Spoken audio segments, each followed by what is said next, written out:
I had in a previous episode spoken about how the work of writers, artists, entertainers may affect lives. Whether it's a lonely adult or a child with no parents, the easiest thing within their reach could be a book, a movie, a show on television, a song. Let your work be something which will guide them towards something good. This example applies to all groups of people all over the world. If you were to analyze the dynamics of what is most likely to reach the majority of people, education or entertainment, you will find it to be entertainment. This is why the responsibility of bringing a positive change and preservation of good values depends not just on teachers and parents, but also on entertainers, writers, artists. As I take a look back at the past and then present of storytelling, I can see clearly the stories, whether in books or movies, have become very explicit. There is a lot of nudity, sexual content, violence, blood and gore, and same goes for video games. It makes me seriously wonder how much more of such terrible things are the future generation going to see as entertainment. If you watch just one mainstream movie from every decade, you'll see the difference for yourselves. Any story can be told without being explicit. For instance, Stephen King's The Shining, scariest movie I've ever seen. These extreme negative elements portrayed in movies, video games, even in books and songs, are growing and spreading. You can deduce that as the years go by, it's just going to get worse. And perhaps the most effective on the human mind of these are video games, because they are interactive.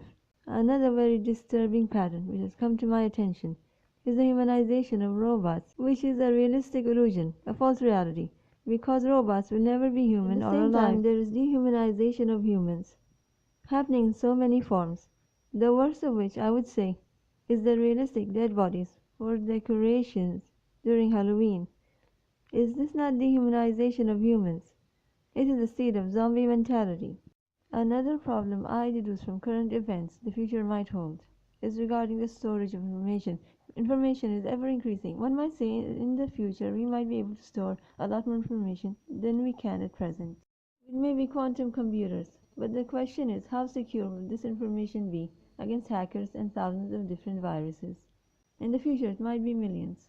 To imagine worst case scenario, in theory, a hacker can basically send a virus which will copy the algorithm of the most complicated computer, and then by simple connection transfer that information into a supercomputer or botnet.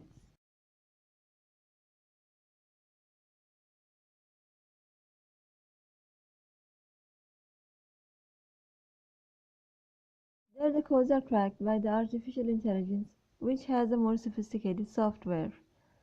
Botnets reprogram the original computer, can also use your computer for cybercrime. Presently, a virus can delete files on your computer, even if you store information on a USB drive. In the future, who knows, there might be viruses advancing technology that can affect it and erase data on it. Digital storage just isn't as reliable as paper and ink.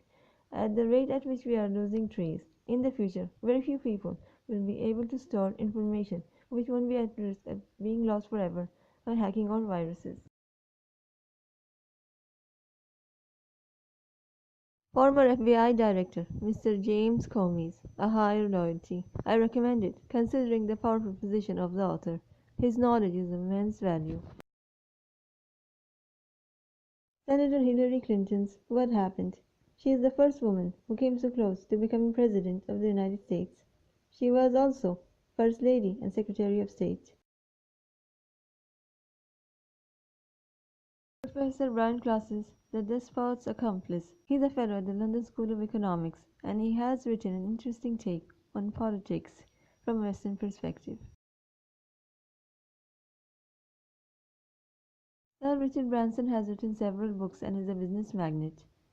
I would say his books are a must-read to learn about the business world and other valuable inputs which must come with his experience.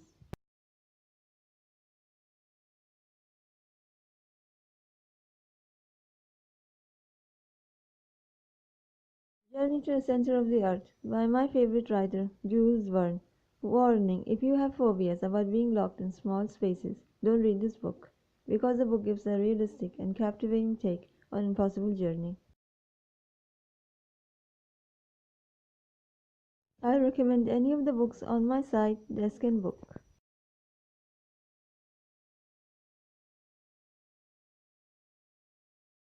I want to say something which I wanted to say for a very long time.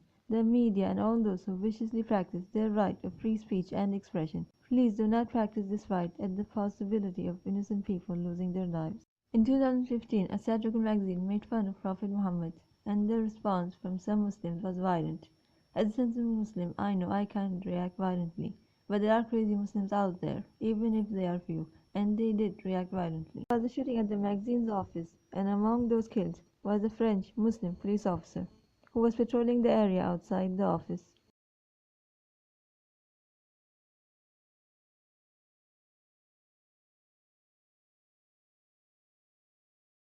It makes me very sad to recall this incident. The lies against our beloved Prophet Muhammad hurt, and so does the loss of innocent lives. The police officer had nothing to do with the magazine and what they did, but he lost his life. Prophet Muhammad preached equality amongst men, regardless of wealth or race. He was a wealthy merchant in Mecca, but when he started preaching Islam, pagan Arabs fought him. He lost his wealth, yet he didn't stop preaching Islam. A man who sacrificed his wealth risked his life to bring law in the land of justice and peace. I want to ask these media outlets, why do you think it's okay to make up lies about a man like this and put innocent people's lives at risk? It is not okay, and freedom of speech or expression used in this way is abuse of the power of the media. And for your information, Prophet Muhammad could never have preached bombing people. There was no dynamite in his time. He was a brave sword warrior who fought alongside his men against those who were trying to stop him from spreading God's message to humanity. Please read my site Authentic and official Islamic books verified by the Kingdom of Saudi Arabia to learn the truth about Prophet Muhammad and what he preached.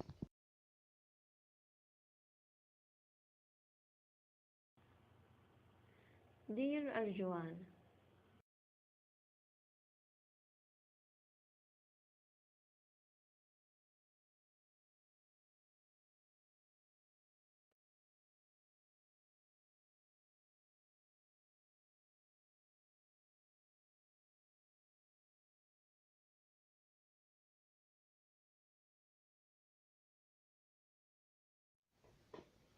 I've seen the work of a lot of world famous artists, but my favorite is children's book illustrator John Patience.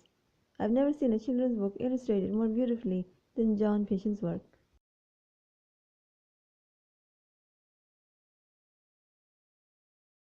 Castaway is my favorite Hollywood movie. Living legend Mr. Tom Hanks gives a stunning performance. As for Indian movies, there are so many which are my favorites.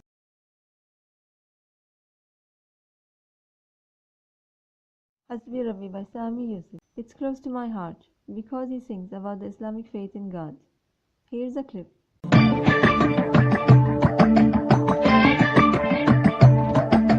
Oh Allah the Almighty, Allahu Allah, protect me and guide me, Allahu Allah, oh to your love and mercy, Allahu Allah.